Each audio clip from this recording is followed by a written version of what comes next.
খুলনা শহরের আপুদেরকে বলি, সংসার জীবন স্বামী স্ত্রী রেল লাইনের মতো। দুইজন হাতে হাত রেখে রেল লাইনে হেঁটে অনেক দূরে নিয়ে যাওয়া যায়। যখন একজন হাত ছেড়ে দেয় তখন অন্য মানুষটাও রেল লাইন থেকে পড়ে যায়। ডিভোর্সি আপুগুলা আছেন, হাজবেন্ড একটু ভুল করলেই তাকে ডিভোর্স দেবো, এর চাইতে ভালো হাজবেন্ড পাবো পর্যন্ত বিশ্বাস করেন। একটা ছেলেকে দেখলাম না যে ডিভোর্স পেপার পাইয়া তার একটু ক্ষতি হয়েছে।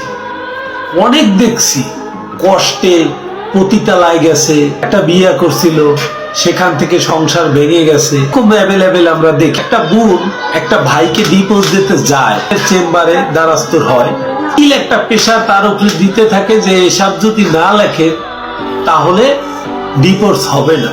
আপনি কি জানেন সেই উকিলের ভিত্তিতে আপনি আর একটা মানুষের কত পরিমাণ অভিশাপ ঘাড়ে নেন? সারা জীবন এই অভিশাপের বোঝা বয়ে বেড়ান। একটু টিপস দিই, সেই উকিল আপনাকে কি বলে?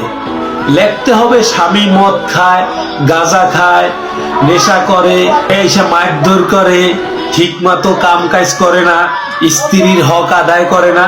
এই নির্দেশনাগুলাই উকিল দেবে। অ্যাডভোকেট যারা আছে তারা কিভাবে খায় জানেন? বিশেষ করে মেয়ে মানুষ পাইলে তারা এভাবে ঘুরাইয়া পিছন থেকে খায়, সোজা খায় ভদ্রতার সাথে, আর তারা সোজা খাওয়ানটাকে এভাবে ঘুরায়। ওটাই আপনার জীবনের ফ্যাট।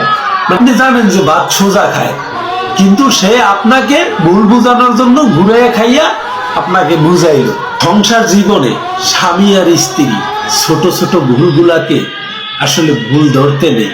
একজন আর একজনকে ছাড় দিবেন, এটাই স্বাভাবিক।